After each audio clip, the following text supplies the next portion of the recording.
So Dr. Bernard Jones is an assistant professor at St. John's University in the Collins College of Professional Studies, teaching undergraduate and doctorate courses in Homeland Security, Emergency Management, and Business Continuity. So I'm sure he's had nothing to do this last year, for sure. He is a certified business continuity, disaster recovery, and emergency management professional with more than 20 years of experience with the review and implementation of enterprise business continuity, disaster recovery, and emergency management programs. Dr. Jones earned a Doctor's of Science degree from New Jersey City University in Civil Security Leadership, Management, and Policy. His postdoctoral research focuses on organizational resilience, business continuity metrics, data visualization, racial and ethnic disparities in disaster preparedness and response, and emotional intelligence in emergency management. Dr. Jones has also earned a master's degree from New Jersey Institute of Technology in emergency management and business continuity, a master's degree from Keene University in Management Information Systems, as well as a bachelor's degree from the University of Phoenix in Management and Information Systems. We are so delighted, Dr. Jones, that you're here to join us.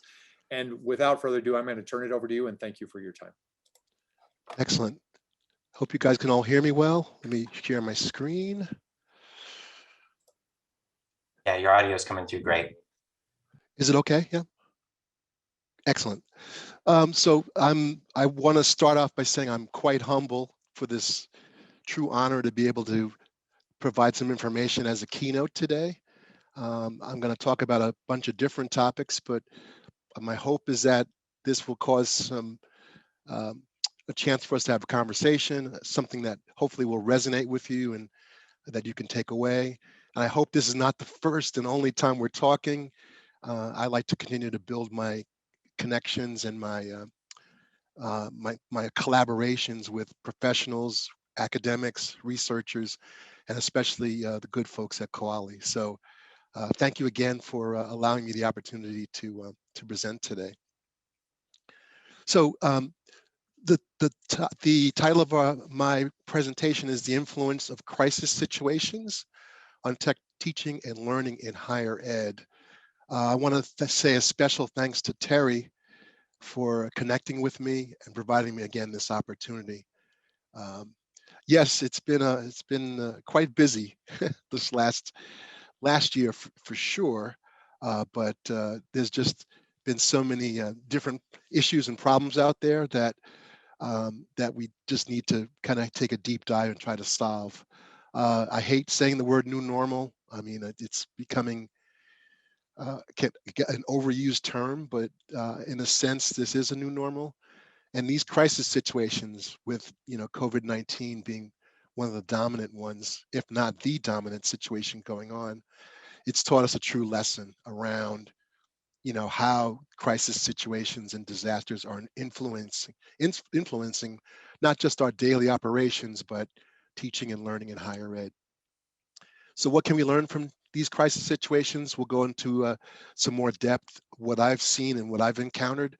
I always like to have some best practices, some good information to share. I don't like just having doom and gloom, but I would love to hear if you've done certain things in your in what you've been doing that is a good lesson learned, something that we can share with the group. And I hope I can again provide some insight into impacts of crises, and not just COVID, but how that's impacted higher education and just teaching in general at higher education.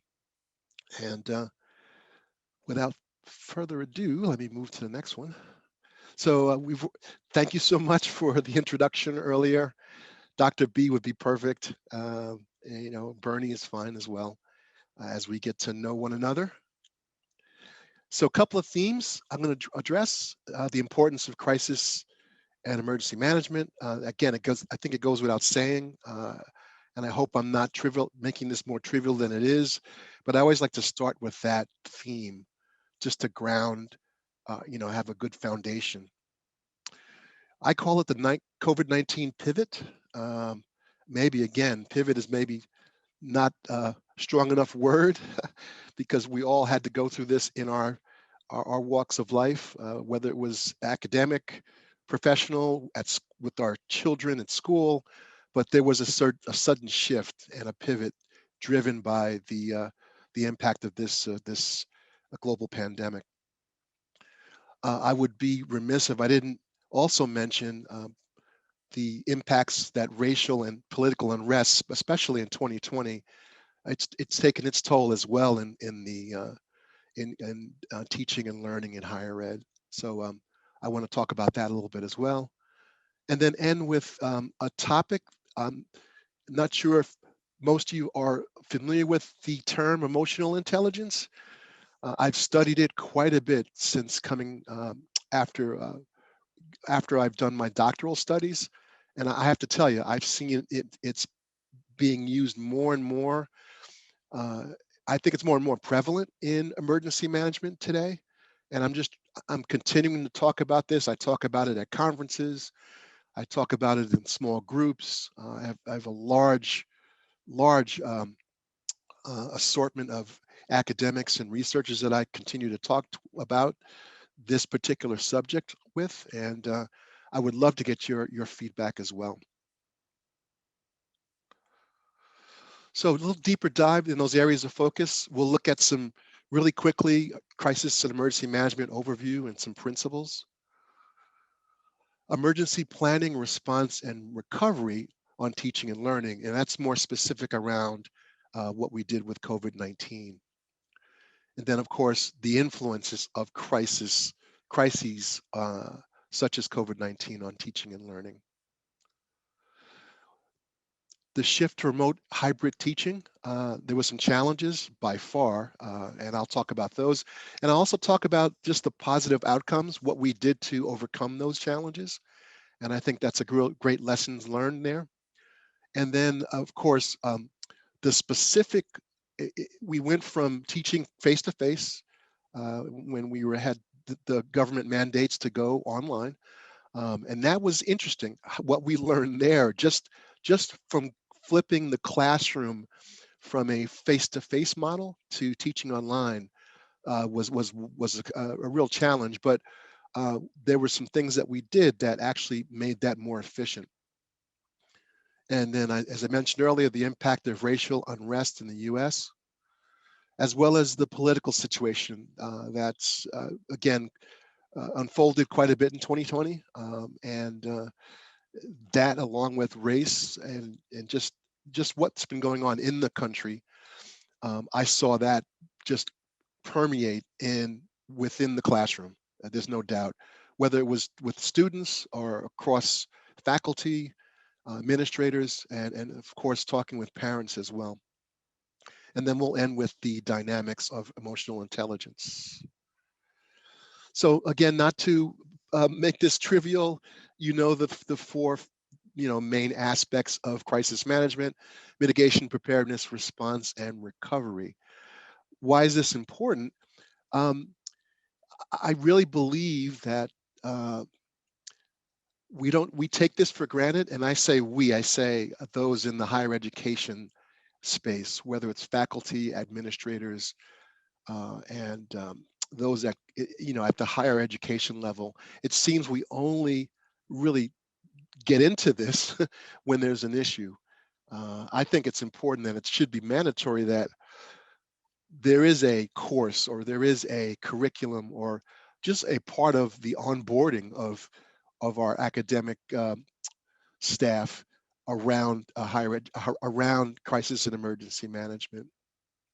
I think we should also follow up with mandatory training, have it ongoing. We just don't. The only time this really comes up in any sense, a true sense, is when there's an actual disaster. And it's interesting when we do approach faculty about this. Of course, they're resistant on so many different levels, and understandably so. We are here to teach. I usually hear that, but I think it's our responsibility to engage this type of talk or this type of training and make it mandatory. Not something that I would say would be falling on your plate, but it's something that I think really showed its ugly nature when we did get faced with the ultimate decision to have to shift and make those drastic changes to our operation. just one example I will pick, a day in the US last year. I was talking to some colleagues, and we were just marveling at all the different disaster events that were occurring. And if you can understand this, it's shocking when you talk about it. But these things happened all within the same week last year. We had wildfires in the western part of the U.S. Our hurricanes were permeating throughout the Gulf. We had civil and racial unrest, in several of our nation's major cities. And at that point, the COVID-19 outbreak was ramping up, mightily across the nation. We also were subject to, we had seen voter oppression and tampering as well. And just to add, insult to injury, it was a major cyber attack, a ransomware attack on critical infrastructure. So why do I bring all this up? And it's not no secret that these crisis events are happening all around us. I hate to say it in a more regular fashion. So with that said, I think there's an opportunity here. Definitely a need for the Koali Ready, the business continuity software to help out in getting these universities and academic institutions more aligned and more ready.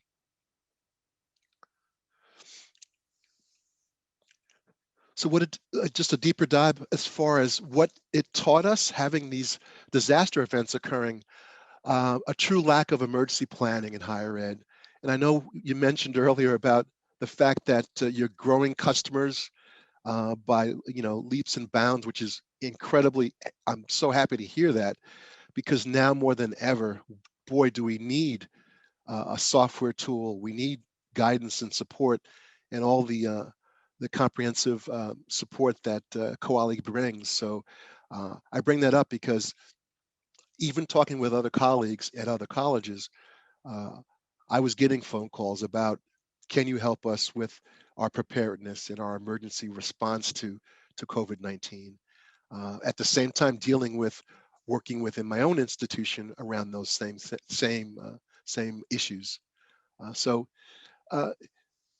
COVID-19 exposed a myriad of organizations, both large and small, and I have to say, academia and higher education was no exception here. It really showed the lack of emergency management planning and preparedness on the higher education side. So again, I may sound like a broken record, but Koali Ready is needed. The software is needed. What you bring to the table is so important. And if companies, and I'm sorry, if academic institutions don't get it by now, after what we've gone through, it's a sad state of affairs on their end. I want to be also honest and say that I can't really fault the higher education in a sense, because have they've been challenged with facing our need to prepare and look after student learning, and it's always about the student. We can never lose sight on the mission of teaching students and preparing them for careers. But I think it's time to take a pause, time to step back and to look at these overarching issues, and again, kind of bolster our preparedness on the academic higher education side. Typically,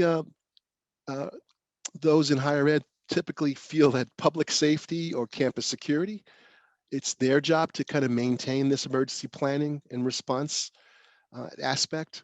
And that may be true. This has to land in some way, shape, or form in some aspect of the college or university. But I think there's got to be much more heightened awareness around this, more planning, more training, and more testing, if you will. And that's what the key thing that I want to bring out here. And once we've recovered, regardless of the disaster, it's also a chance to kind of reflect and build back better. You want to be able to face that next challenge, and just being able to make it through a disaster is not enough. You got to be able to build back better and And again, be ready for the next one. So the influence on crises in teaching and learning. Crisis communication was a big part of an issue here. COVID-19 and all the crisis and other crisis events demand communication. And that's the entire stakeholder suite of stakeholders, students, faculty, parents, administrators. It taught us we have to be able to communicate, not only just communicate crisis status, what's been updating, what the updates are on campus, but also to keep that constant communication, keep the communication simple. I've learned from talking to parents, especially parents, on how they felt so not engaged with the school's response on certain situations. And again, it comes down to crisis communication. You know, there was a lack of it. Risk assessments, high-level risk assessments are something that, again, typically are done by large organizations. Have we seen that level of detail done in academic institutions? I hope we should, and I hope we will continue to do that. We're always looking to see if where we can minimize our risk, where we can mitigate our risk. And again, unfortunately, crises bring out these important, foundational things that need to occur. Do we have a documented, tested crisis management business continuity plan? I'm sure most of you are saying to yourselves, of course, right? That's something that you would think is just part of the daily and normal operation of an academic institution. But I will beg to differ to say that we may have plans that are documented, not sure how much they've been tested or really, kind of, played out and played through different situations. And unfortunately, COVID-19 was a different one. This was not something that, that I feel, not just, organizations were ready for it, but especially academic institutions. And I'm not sure if you can see my gray hair, but I remember writing initial pandemic plans many, many years ago, H1N1 and the like. And we never saw, those plans never did come to fruition. And here, COVID-19, 2020, we actually not only had to get these plans reinforced and kind of action and implemented in a quick fashion, but we really learned from that. Last but not least, just a kind of a parting shot here. I'd like to say that COVID-19 should be a blueprint for us for response to future crisis events. Where we hope we'll never see something like this ever again. And this was a, kind of historic situation for us, something we've never seen before in our lifetime. But we've learned from this, and this has really changed the model, changed the way we operate. So this should be a blueprint. And I always, I'm a half glass kind of full kind of guy, and I always want to see the best that we can do after crisis events. So let's use this as a chance to be a blueprint for a response and to kind of help us forward, as far as what we've learned from this and what we can take away from it. So as you all know, there was a sudden and dramatic shift to a hybrid remote teaching model. We could not teach face-to-face, and that's based on the government telling us that we had to shut down. So some of the challenges we had in doing that, there were some deficiencies in our plan, meaning we weren't prepared in some aspects to go from a quick shift from face-to-face to going hybrid and to going remote. So unlike any other crisis event, this shift in teaching was immediate. The government had us made isolation mandatory, closed the schools down. We had to adjust, and that meant those faculty members that weren't prepared to teach online found a clear new reality in a short time frame on how they had to adjust and make this new this new model work in short order. So immediate shift occurred from a face-to-face model to going into an online model. Faculty weren't prepared to teach online, even though we've always given that opportunity for faculty members to teach online. We've actually encouraged that to happen. There's just some, economies of scale. There's some more efficient things that are born out of teaching online. You can reach a larger audience.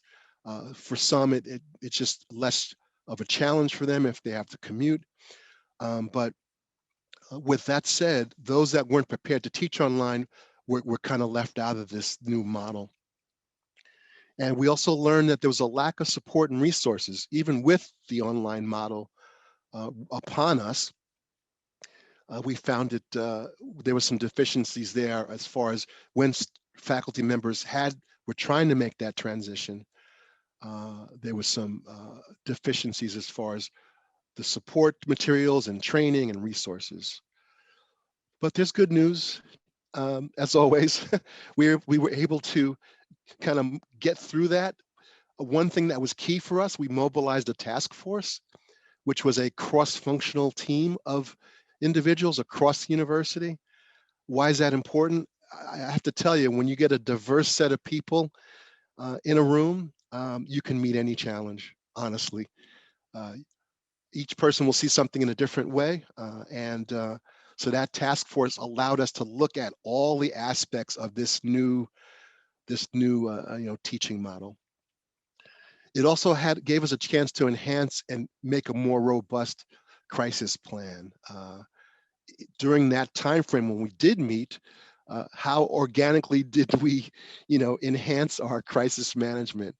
I hate to say this had to happen because it had to happen, but there was some positive that came out of that, which I was just so delighted to see that. And this has taken on some legs here as well. It's not just been a one and done thing.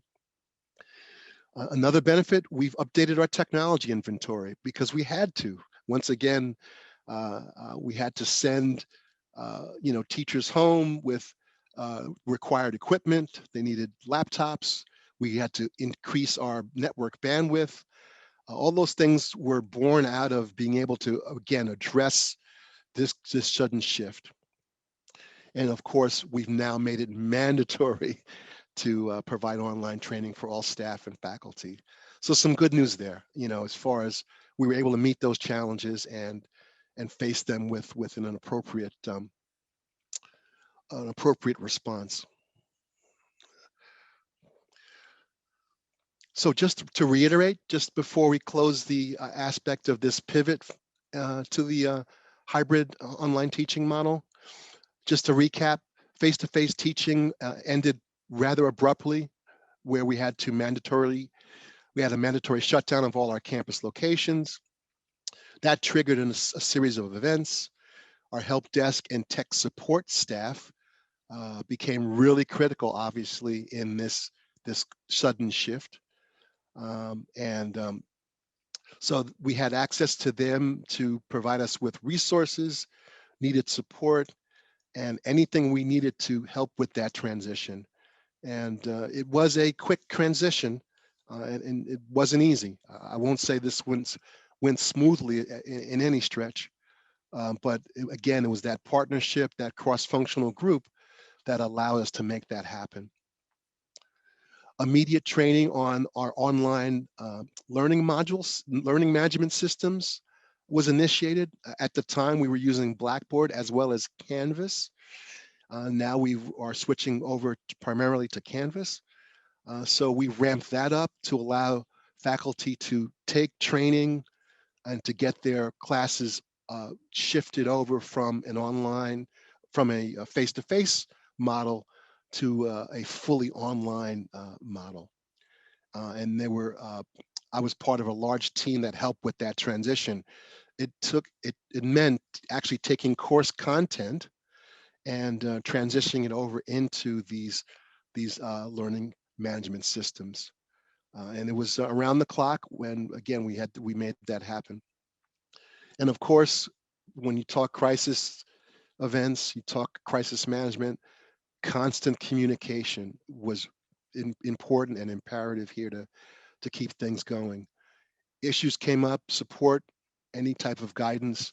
The channels of communication were built, they were fostered, they were enhanced to allow that constant communication to flow so that no one felt like they were on an island.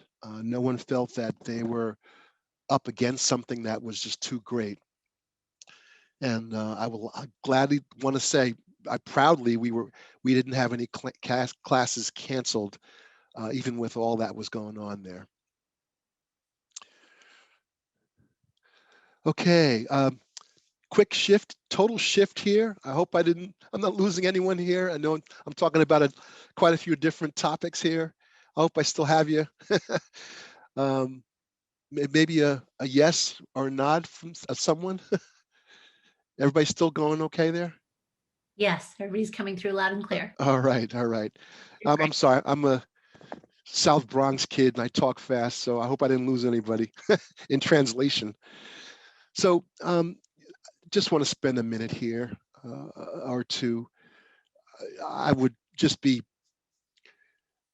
I would be lying if I didn't want to bring this up. And again, I'm not trying to make this racial or political in any stretch, but the impact in 2020, I feel, and I've seen and I've felt and just, I've seen it all throughout my professional, academic, personal life. There's been much unrest. Racial unrest happened after the murder of George Floyd. What it's done is it's really it's become a focus point. Not that diversity and inclusion hasn't been a focus point till now, but somehow this is it's galvanized.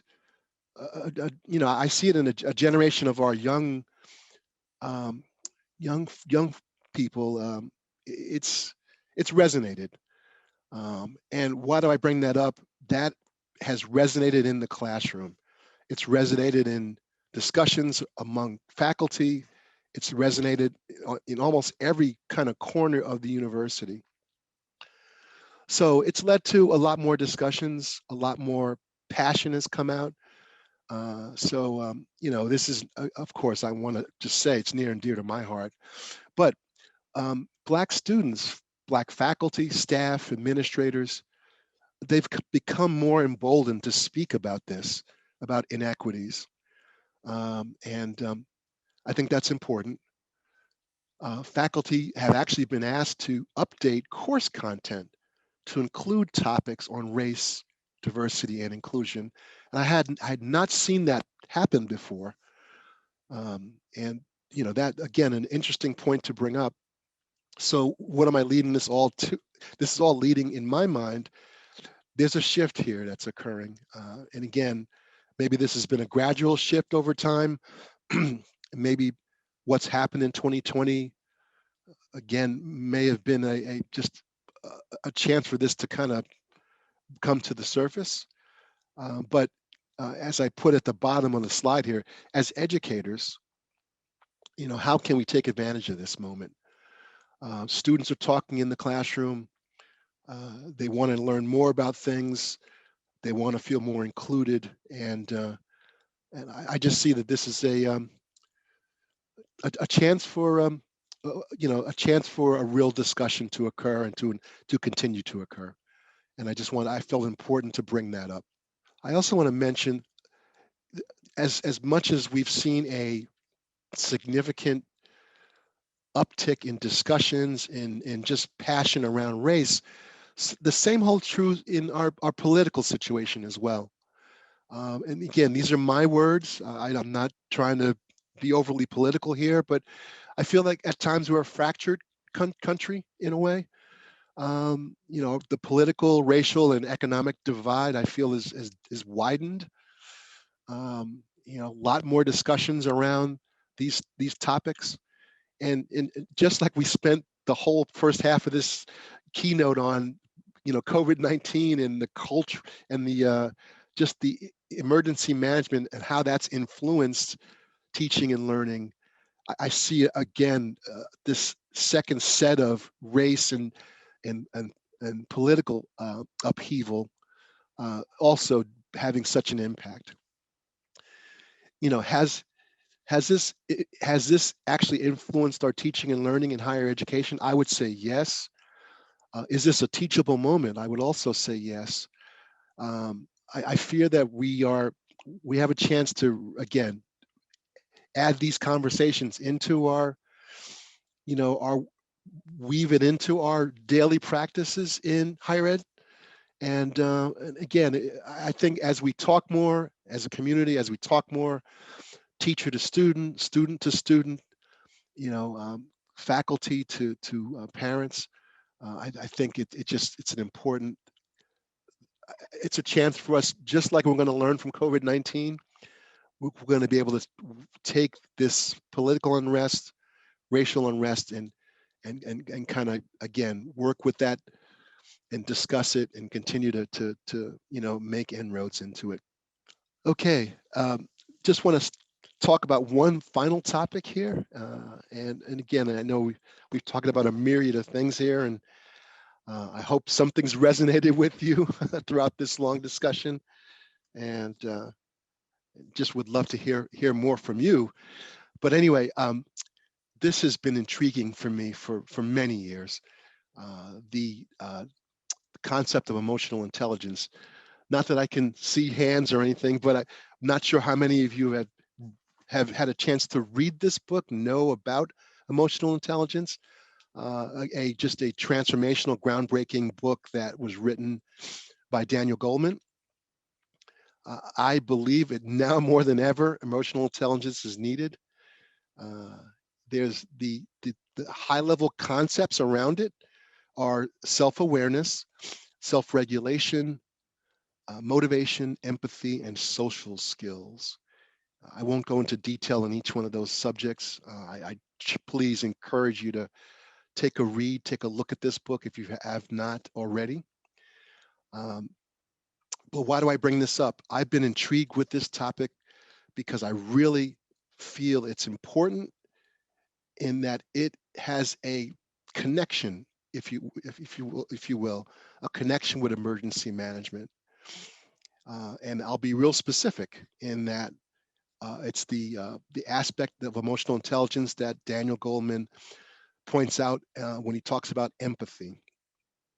So I'm going to be honest and be open and say, whenever I get a hold of a topic like this, other topics that were mentioned at the top that I'm into, I don't let go until I can exhaust the topic, talk to as many people as I can, make some kind of an inroads into the topic, and for just to make sure I can do everything I can to know about it, to see that if there is a connection, if you will, and then what can we do to foster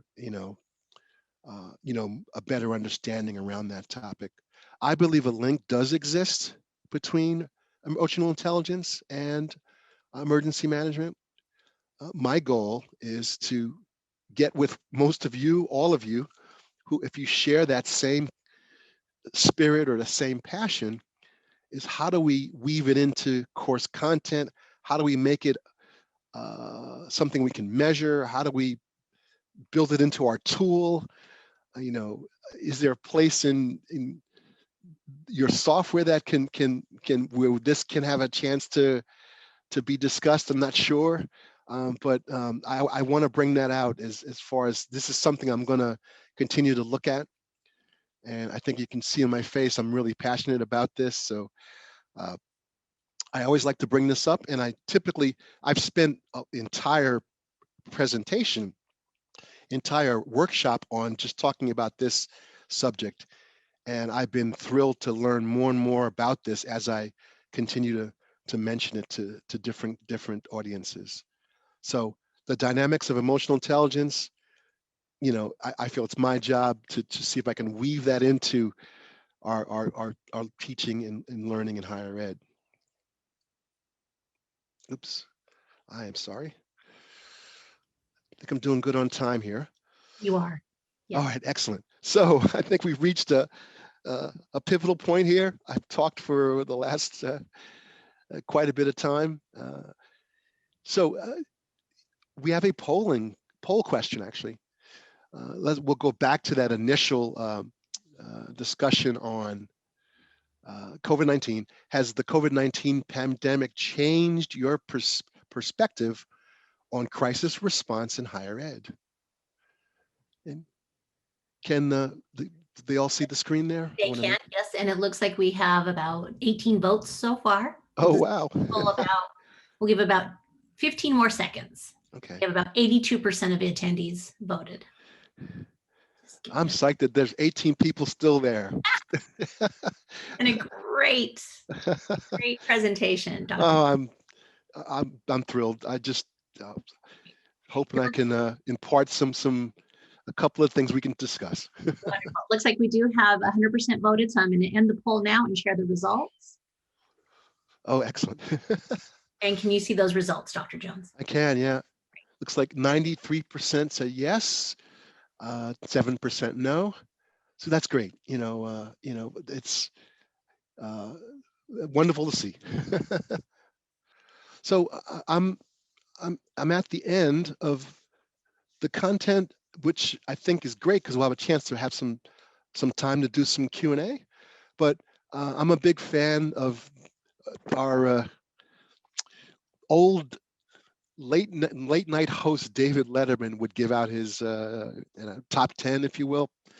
I call it parting shots. And again, just like to leave on a good note here as far as something you can take with you. I hope I didn't sound like I've been talking at you this whole time. I never want to feel like that's not the way I do things. I rather be talking with you and again, learning from you as well. So a couple of parting shots. Again, I hope we can use the COVID-19 pandemic as an opportunity to do better across all fronts, not just the more important keeping our businesses going, business continuity, emergency management, but it's an opportunity for us to do better, just like any crisis event. But this one was different. This one is different, and it's because of the longevity of it, because it's been so impactful on a global level, something again we've never seen before. So if folks don't get it now, as far as emergency management, impacts from crisis events, this was the wake-up call. I always say we should try and learn and from each disaster event, not just learn from it from, wow, we just got through that. I'm so happy we were able to survive it. But wow, what broke? What gap was exposed? And that's a good way to, again, to build back better and be more in tune and ready for the next one. Bringing discussions on crises into the classroom and allowing students to feel free to reflect. I do quite a bit of, most of my teaching is in disaster management, crisis management, critical infrastructure. And I hate to say it, a lot of the content that we talk about is from disasters that actually occurred. So we can learn from that, talk about what the incident response was, talk about if there's any breakdowns in crisis communication. But students, I feel if you give them a chance and you encourage them, they like to reflect. So I talk quite a bit about Superstorm Sandy because that was so impactful for many of our students here in the New York City area. So allowing students to reflect, never putting students on the spot, and giving them that space and that encouragement to talk, I think is really important. Goes without saying, we should stay informed around the world, about the world or around us. Excuse me. I still read the newspaper. I know it sounds old school, right?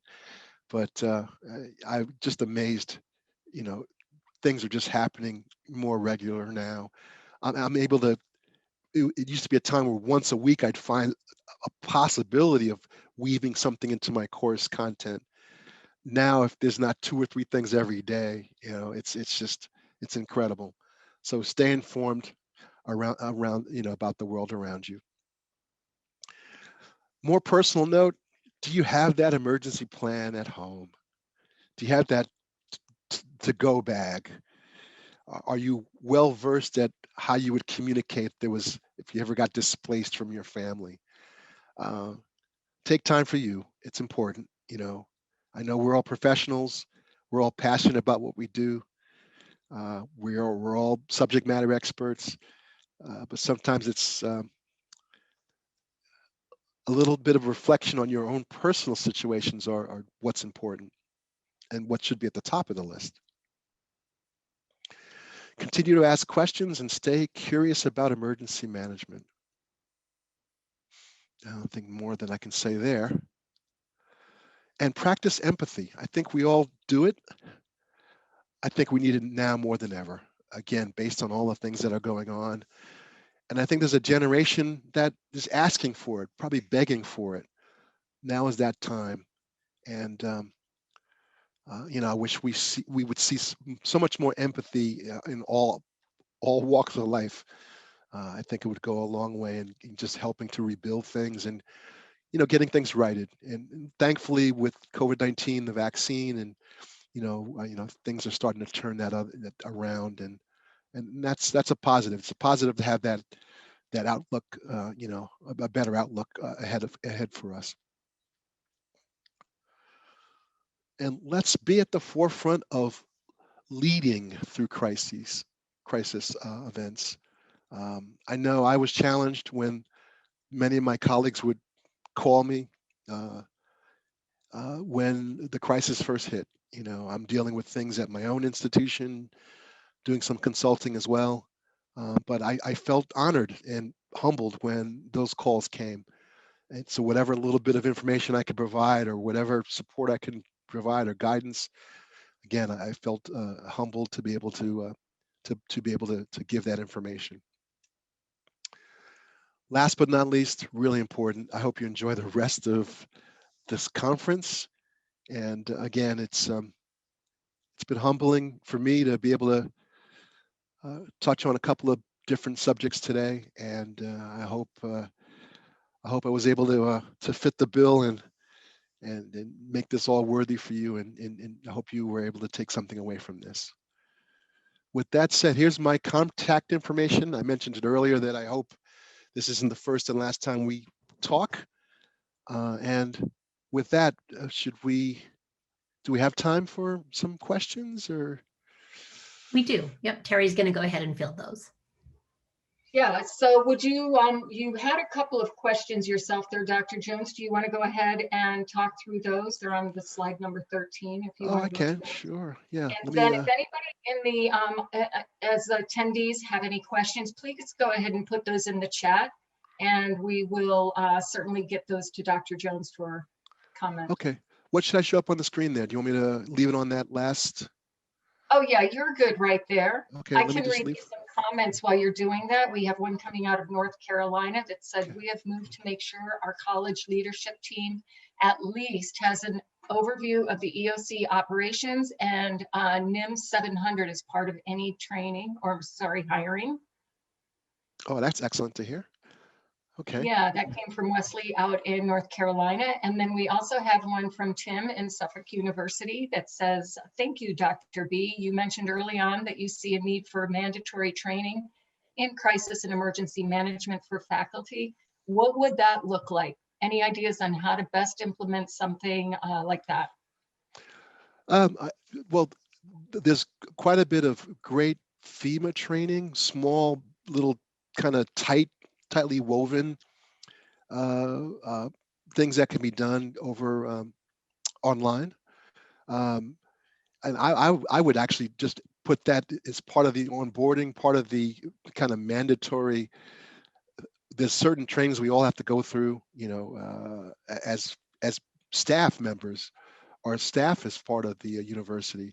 So I would just advocate, just having that being sent out to faculty and to administrators to take.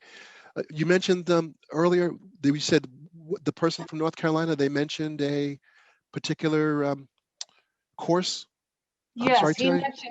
mentioned 700, NIM 700. 700. Okay. All Yeah, right. So there are other, yeah. I would, all those things are free. They're already developed. And so I would advocate just, and let me do some work there. I can pull together some examples of that and share it. Because we don't want to take up a lot of time from faculty and from administrators, but we want them. I think it's mandatory that they go through this, and some don't even know. Again, they don't know the kind of fundamental aspects of emergency management. So that'll be a to-do for me. Okay. Did you want me to go through my questions, Tara? sure. Whatever, So go ahead. the other questions that I had were. So how could you use the COVID-19 pandemic or other crisis events as teachable moments? Teachable moments. I know I try to, but I'd love to hear your thoughts on that and if you've done that before. So would they come off mute, I guess, or how would they? Yeah, they can post that in the chat and we'll read it out, or Brandy, they can raise their hand and come off mute. Is that correct? It is I'd correct. I'd love to hear Okay. voices. I feel like I've been the only one Yeah. talking here. I like that as well. So Brandy, if you want to unmute everybody and then they can just jump in with questions, just jump right in, everyone. We have a lot of folks on the line and I know you have some great thoughts after that. Very good keynote speech. Let's see. All right, I'm trying to unmute. I'm also looking for raised hands. Okay, and you can also just jump right in. But for the raised hands, if you take your mouse down to the bottom of the screen, you'll see, let's see. It's not showing on mine because I'm a host. What would it look like, Brandy? Just a little raised hand in the bottom bar. Dr. Jones, could you repeat the question? Sure. So the question is, how could you use the COVID-19 pandemic or other crisis events as a teachable moment? If you have, do you have any examples of that? I think for me, and you hit on it really well, is to not waste the opportunity to improve your program. Remember the things that you might have missed or weren't quite ready for, and talk about those with the team. Great, excellent.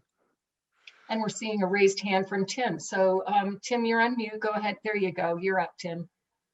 Tim Albers from Suffolk University. Thank you, Terry. That's a good question. I think for me, one of the things that this has taught us is we've really forged some new connections across the university as a incident support team and really going even beyond that group to respond to this. And the task force that was created to kind of lead the response at our university, I think has created some really good connections that I'm hoping will remain as we move forward. And I think we've seen that our capabilities are probably, or we've learned and practiced over the last year, our capabilities are probably, different than they were a year ago.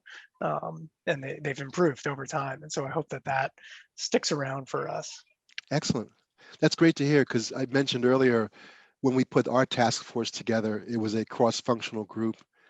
And it was amazing what that did as far as, to your point, Tim, it forged some really great collaborative and partnerships that I truly think and believe will continue to grow. So great, excellent. That's good to hear. And Wesley is raising his hand. Wesley Reed from Guilford Technical Community College out of North Carolina. Go ahead, Wesley. I just wanted to echo the comments made by Tim and you, Doctor, as well, in terms of, I think our main teachable moment here has been around IT in general.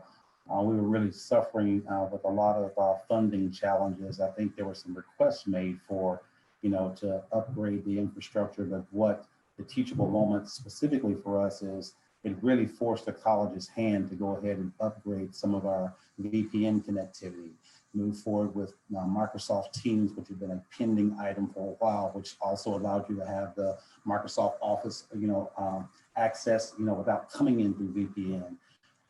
It forced them to go ahead and move forward with really finalizing disaster recovery preparedness, but also within the disaster recovery preparedness, finding single faults of failure where there may only have been one, say network provider coming in like a Sprint or whatever it was, basically searching for a kind of another avenue to not have that single point of failure. So that's probably, of all the different things, that's probably one of our biggest teachable moments that we actually have improved as a college overall.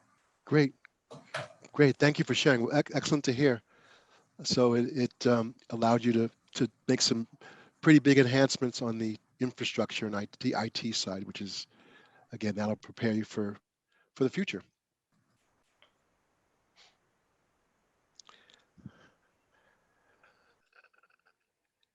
I'm not seeing any other questions come in. Does anybody else have anything they'd like to point out for Dr. Jones or a question for him? Don, I'm seeing you raise your hand. Don is from Sacramento State.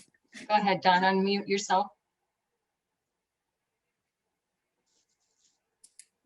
So, Dr. Jones, I just wanted to mention that one of the things you stated at the beginning was getting the academic buy-in. That's been our biggest challenge since day one, trying to get academia to buy into a business continuity plan or an academic continuity plan. One of the things that we just recently dealt with was a department chair who said, "Why do I need that? I have a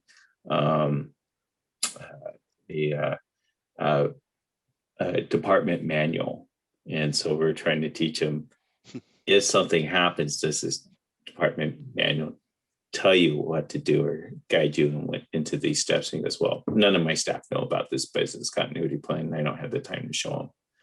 Wow. So it was just more of a statement than a question, but I guess the question would be, how have you had that happen to you, and how did you deal with it? I I can't tell you how often I've had that happen or have it told to me. Unfortunately, it seems it only does really there's only a time when there's a change is when something happens, and that's the worst time you want this to become real, right? When it is real. So I try to just trumpet the cause. I try to encourage and talk more about emergencies and the need for proper preparedness and proper planning as much as I can, but unfortunately what you said is exactly kind of the model that I've seen historically in academia. And that's why, I think that's why now what we're going through now, this is the game changer. I've seen many business continuity practitioners, that have just lost their jobs or have been relegated to the side because companies, organizations felt emergency management business continuity wasn't important. Thankfully, a lot of those individuals who are just very passionate about it, they've done it all their careers, they are having a chance to kind of get back in and make their presence felt and make their knowledge and their support a part of these companies that really lack it. So I hate to say what you said is something I've seen quite a bit. I try my best to continue to go to conferences, talk amongst academics, and to continue to again shine a light on how important, especially what you guys do in Koali, shine a light on how important and how needed your software, your talents, your guidance is. So it's not rare what you said. I was just going to follow up on that. It's just a real quick on that. The example I gave you was actually a month ago. Oh, So I'm we're not trying to surprised. just, It's you know, unfortunate. it's like, okay, you're in the middle of a pandemic. This is the reason why. What did your program manual tell you how to handle a pandemic, which it didn't. So that's I thought that was interesting. Wow. Yep. Again, it comes down, bottom line is, you know, health and safety are number one, without question. But then comes your operation. You know, is the institution able to operate and continue their model in the face of this? And that, it's as basic as that sometimes. And, you know, if again, if they don't feel that it's that important, maybe because, you know, they're able to get around it, then that can only last for so long, as you know. You know, you need true planning. You need something in place to help with that.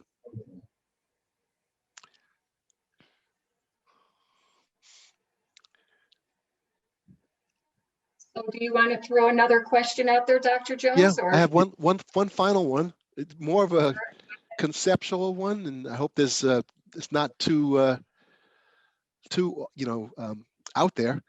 So here's the statement: welcome to the college presidency. Oh, by the way, the house is on fire. So what 3 bits of advice would you provide the new president of the university around response to COVID-19? So they're walking in. Give me 3 bits of advice you'd give your college president as he or she is walking in the door.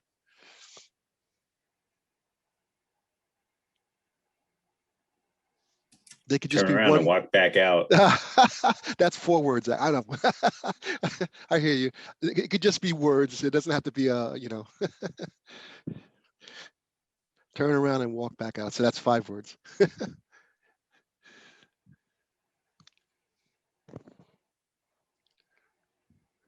I'll tell you one thing we hear a lot here, Dr. Jones, is that our continuity folks just aren't getting the support they need from leadership or executives. And I think that's one thing. If you want it in 3 words, I think continuity is important, is something really good to stress to the new president. Excellent. Good. You can be creative here as well. Tim is saying, trust in your team. All right. That's a good one. How important is that?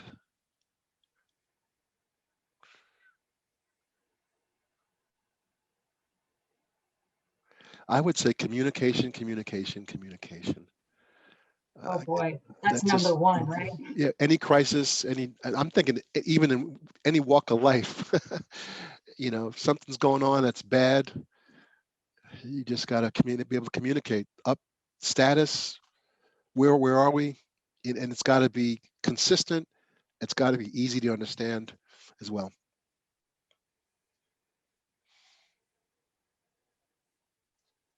Okay, I'm not seeing any other questions. Any closing comments? I'll just close with this again. Can't tell you how thrilled I am to be able to have a chance to speak with you all today. I know I talked about quite a few different things. Hopefully something has resonated. Maybe it's caused you to think about how to look at this. But I'm again thrilled with the opportunity, Terry, to be able to again impart some information. Never want to feel like I'm talking at an audience, but I'm just humbled to be, you know, a presenter in a breakout session, let alone the keynote speaker. So again, I hope I was able to fit the bill and you know, and again, have you be able to leave here with some things to think about. And I do hope again, it's you know, we can continue to have a conversation, and I'm so happy and willing to have you add me to your professional networks and anything I can do to help you and your teams in what you're doing. I'd be more than delighted and honored to be able to do that. So I guess I'll end with that. Well, and I'll tell you, we're very grateful, Dr. Jones, that we had the opportunity for you to do the keynote today. You hit on some really important points, and I'm sure the attendees found them pretty valuable. I've worked with you for a little bit now, and I know the great experience you have behind you, and that came out today. So thank you so much. We really appreciate you being here. Thank you so much. All right, so for Okay. everybody, I'm Terry Eichenberry, by the way. I hope you're all having fun at the conference and have joined some really great sessions in the past week or so. Today kicks off ready, as you saw with Joel and Dr. Jones' keynote, and we're really excited about this with the full track that we have going on through the week. We have some really good sessions too scheduled for the week. I just want to give you a sneak preview to keep your interest here. Immediately following the break that's coming up right now, Tim Albers, that we heard from just a moment ago, he's from Suffolk University out in Boston, and he'll be presenting on the continuity of learning plans and the importance of academic partnerships on campus. And that's pretty exciting because we just heard that come up in Don's comments on how important that is and not being able to get the support they need there. So that'll be a great one. Thursday, you'll hear about the events in addition to the pandemic that Guilford Technical Community College has worked through this past year. And just to give you a small hint, but not to give it all away, they've actually experienced a cyber attack on top of everything else. So we'll hear about that. Don and Macy from Sacramento State will share some statistics from their discoveries during COVID-19. And Dr. Jones will be back again tomorrow to discuss the topic of quantifying your resilient sleep posture. All of this in addition to some great conversations with the Ready team throughout the week. This was a big hit last year too, by the way, when we had a chance to talk with the Ready team. So I hope you'll all enjoy the rest of the week, and now go ahead with a 15-minute break, and Tim will be up next. Thanks everybody, and thanks again, Dr. Jones.